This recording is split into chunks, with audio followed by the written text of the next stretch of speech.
Bienvenue sur Beyond Scratch, la chaîne du DDD et du craft. C'est une chaîne généralement où on parle de développement logiciel.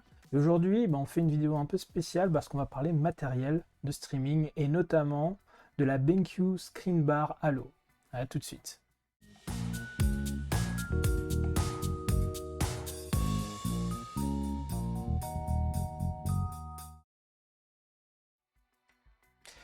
Rebonjour.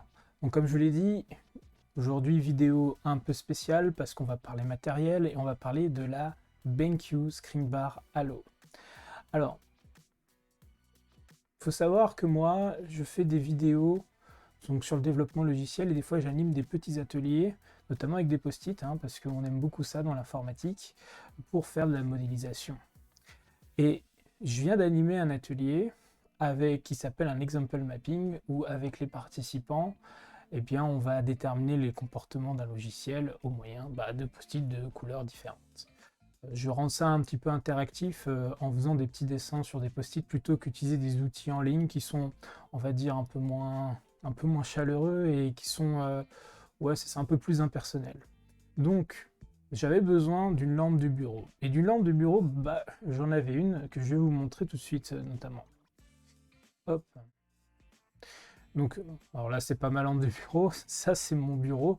Et voici un petit peu les post-it qui issus de mon atelier que j'ai eu tout à l'heure. Donc le but, voilà, c'était de pouvoir filmer mon bureau avec une assez bonne qualité et luminosité. Là, pour l'instant, en fait, j'ai pas de lumière d'allumer.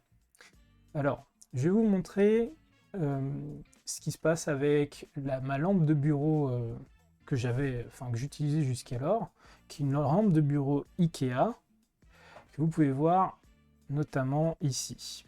Tac.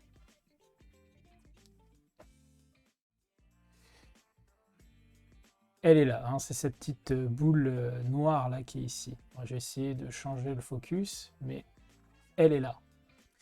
Et donc, cette lampe, c'est une lampe LED, en fait c'est une lampe à pince. Là, alors c'était assez galère à mettre en place parce qu'en fait la pince, il faut que je la mette sur un stand, sur une barre là qui correspond à mon stand Elgato là qui est derrière.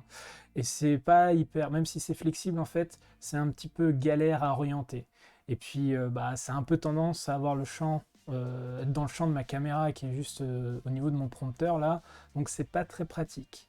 Donc là, je vais vous montrer, hop, je vais l'allumer et on va voir que elle est assez puissante au final. Il y a même ici, on voit des reflets sur l'écran, ce qui est pas terrible, notamment pour la lisibilité. Si on retourne maintenant sur le bureau, donc là on voit le bureau éclairé par ma lampe Ikea. Donc déjà on voit qu'il y a pas mal d'ombres, notamment quand je mets les mains. Et pendant mon live, les ombres c'est pas terrible, notamment parce que je suis en train d'écrire, je pose des post-it, c'est vraiment pas terrible. Et on peut voir aussi qu'il y a un effet ici du coup d'halo, où il y a une surexposition qui est liée au fait que c'est une source ponctuelle de luminosité, donc vraiment les rayons lumineux ils sont très concentrés, ils sont là. Et ici on a beaucoup de déperdition de lumière, ici on a quasiment plus rien, comme on peut le voir. Donc je vais l'allumer et je vais l'éteindre, tac, hop. Donc on voit vraiment cet effet d'halo là. Alors c'est marrant parce que vous voyez aussi qu'il y a un petit moment où l'image est plus sombre, plus elle regagne en luminosité. Ça c'est lié à la caméra que j'utilise qui filme mon bureau, qui est une Logitech C930E, qui fait de la compensation en fait quand la luminosité n'est pas adéquate et n'est pas suffisante. Donc voilà, il y a un effet un peu brûlé qui est lié à ma lampe Ikea et qui est vraiment pas terrible. Et si on regarde bien, alors là il me le fait pas vraiment, mais de temps en temps j'ai un petit peu de flickering. En fait, il y a l'image où on voit un petit peu la séquence de rafraîchissement de la caméra. Là ça le fait pas, c'est marrant. Alors là on va comparer maintenant avec la screen bar. Alors si vous me demandez comment je fais pour piloter déjà l'allumage de ma lampe de bureau Ikea, j'ai utilisé un bridge de Philips Hue en fait, que je pilote à partir de mon Stream Deck Elgato. Donc en fait c'est une prise connectée sur laquelle est branchée ma lampe Ikea. Donc pour pouvoir allumer la screen bar, en fait ici on a une télécommande qui est fournie. Alors, ce qui est un petit peu galère, je trouve, c'est que pour pouvoir, si je voulais allumer, vous voyez, il y a le bouton là, si je clique dessus, il se passe rien. En fait, ce qu'il faut faire, c'est passer d'abord sa main dessus pour qu'elle s'allume, et ensuite je vais pouvoir allumer. Donc ça, c'est un petit peu embêtant, je trouve, en termes d'ergonomie. J'aurais bien aimé un truc un peu plus direct. Surtout qu'en fait, vous voyez peut-être pas beaucoup, mais ici, il y a des petits pictogrammes sur la télécommande. Et on les voit en fait assez bien. On pourrait directement cliquer dessus, notamment pour gérer la luminosité. Mais il faut d'abord un petit peu exciter un espèce de capteur qui est là. Donc ça, c'est un petit peu un des trucs qui m'embête avec ce matos-là. Mais sinon, ça reste quand même un matos qui me satisfait. Notamment là, vous pouvez voir maintenant que ma screen bar est allumée, que la répartition de lumière est beaucoup plus homogène. Déjà, il y a beaucoup moins d'effets d'ombre avec ma main. On voit grave la différence par rapport à tout à l'heure. Et puis, voilà, la luminosité, elle est vraiment répartie. Il n'y a plus cet effet de halo ici qui était lié à ma source ponctuelle tout à l'heure. Ça, c'est lié au fait que les LED elles sont réparties sur toute la barre, et ça, on va le voir tout à l'heure. Ce qui fait qu'on a une meilleure homogénéité de la lumière. On peut voir aussi que la lumière, enfin le faisceau lumineux, il va un petit peu plus loin, puisque ici c'est un petit peu plus éclairé que tout à l'heure. Donc avec cette télécommande, on peut gérer plusieurs choses, notamment, je vais y arriver, ici vous pouvez gérer la température. Donc là par exemple je vais rendre ça beaucoup plus froid, aussi beaucoup plus chaud, comme vous pouvez le voir. Donc je vais laisser sur quelque chose de froid, notamment là on voit bien la différence. Je peux aussi régler l'intensité de la lumière, donc là, moins de lumière. Alors là, la caméra a pris le relais, mais hop, vous voyez là, hop, ça augmente, ça descend. En fait, la caméra va compenser le fait qu'il manque de la lumière quand je suis au minimum, mais voilà. Donc là, on a vraiment plus de lumière. Il y a un mode automatique qui permet à la screen bar de se gérer automatiquement en termes de luminosité, parce qu'il y a un petit capteur sur la screen bar, et en termes de température aussi. Il suffit juste de cliquer ici, vous voyez là, sur le petit automatique qui est là. Ok. Alors maintenant, on va voir. Tout à l'heure, j'avais parlé du problème de halo, de lumière de reflet qu'il y avait sur mon écran. Regardons maintenant ce qui se passe avec la screen bar. Donc on va switcher de caméra.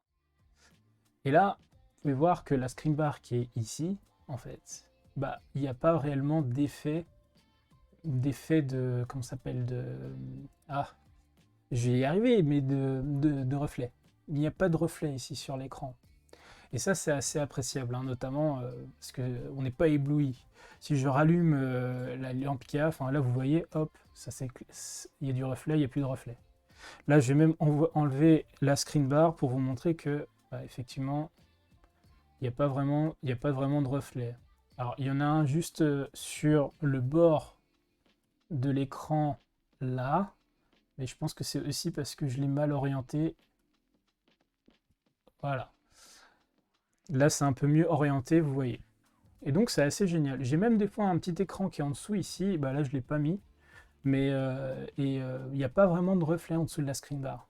Et comme je vous l'ai dit, en fait, vous avez des LED qui sont répartis tout du long, ce qui fait qu'on a une meilleure répartition de la lumière. Alors, il n'y a pas que ça comme fonctionnalité. Alors, je vais éteindre mes panels Elgato pour vous montrer. En fait, il y a deux lumières sur la screen bar. Hop, là j'éteins tout. Je vais allumer. Eh bien, hop, encore une fois, si j'y arrive. Alors là, hop, j'ai la lumière face avant qui est allumée. Et en fait, sur la screen bar, il y a une lumière à l'arrière aussi. Ça, c'est pour la fatigue visuelle. Et donc, si je veux l'allumer, en fait, j'ai un petit bouton qui me permet de le faire. Et là, vous voyez, hop, j'ai une lampe qui s'est allumée derrière. Donc, je peux allumer soit que la lumière de derrière pour gérer ma fatigue visuelle si j'ai pas besoin d'éclairer mon bureau. Et je peux bien sûr, là, on va le voir, hop, allumer les deux. Donc là, les deux sont allumés. Et là, je vais éteindre la lampe de derrière. Voilà. Donc comment ça marche de passer de l'un à l'autre? Eh bien en fait on a un switch qui est le petit bouton ici. noir, hop. Et en fait, ça passe de devant, derrière, les deux en même temps. Alors, je vais quand même vous montrer à quoi ça ressemble derrière. Hein. Ici, vous allez avoir, si j'y arrive, la lampe, voilà, qui est vraiment, voilà, comme ça. Tac, je vais essayer de l'éteindre. Donc, et qui permet vraiment d'avoir un éclairage derrière. Voilà. Alors, il y a un autre truc aussi qui est intéressant sur la screen bar Halo. Il me semble que c'est une seule screen bar qui est adaptée aux écrans incurvés. Là, j'ai un 49 pouces incurvé de chez Samsung. Et en fait, il y a une petite butée ici de déport qui permet justement de bien gérer le fait que c'est incurvé pour ne pas avoir de reflets, notamment sur l'écran. Et c'est marrant parce que là, avec l'angle de la caméra, on voit un espèce de reflet ici sur le bord que moi je ne vois pas. J'essaie de mettre la caméra de face. Est-ce qu'on le voit? Vous voyez, là on le voit pas. Bon, après, c'est peut-être aussi mes nanoliths qui est derrière moi qui a un petit peu d'effet de reflet. Ouais, mais je pense que c'est vraiment l'angle de la caméra, mais c'est quelque chose que moi je ne vois pas, hein, étant bien en face de mon écran. Donc au final, c'est quand même un matos assez cool, hein, cette screen bar. Vous pouvez la trouver sur le site de BenQ à 169 €. Et clairement, c'est très cool par rapport à une lampe de bureau classique qui a justement cette fâcheuse tendance comment dire, à faire des reflets sur l'écran, à avoir des effets de surexposition, bah, justement sur la zone que j'éclaire, que moi je filme en plus. Donc c'est vraiment du bon matériel, je trouve. Je trouve que l'ergonomie de la télécommande est un peu à revoir. Vous voyez encore que j'ai un peu de mal à chaque fois là. Je sais pas si c'est moi qui ai du mal ou c'est vraiment un problème d'ergonomie, mais je pense que ça peut être facilité. Mais sinon, le design est très cool, hein, de la télécommande. Ainsi que la screen bar, c'est des beaux objets, quoi. Donc voilà. Donc comme je vous l'ai dit, cette barre, elle est disponible à 169 € sur le site de BenQ, donc n'hésitez pas à faire un tour. Bah, j'espère que cette petite vidéo vous a aidé dans votre choix. Donc encore une fois, c'est BenQ, moi, qui m'a envoyé la screen bar, donc c'est une vidéo sponsorisée. Mais j'ai été libre de donner mon avis comme je le souhaitais, hein, notamment des petits problèmes d'ergonomie. À part ça, sinon, comme j'ai dit, c'est du bon matos. J'espère vous revoir un jour en live, et sinon, je vous dis à la prochaine.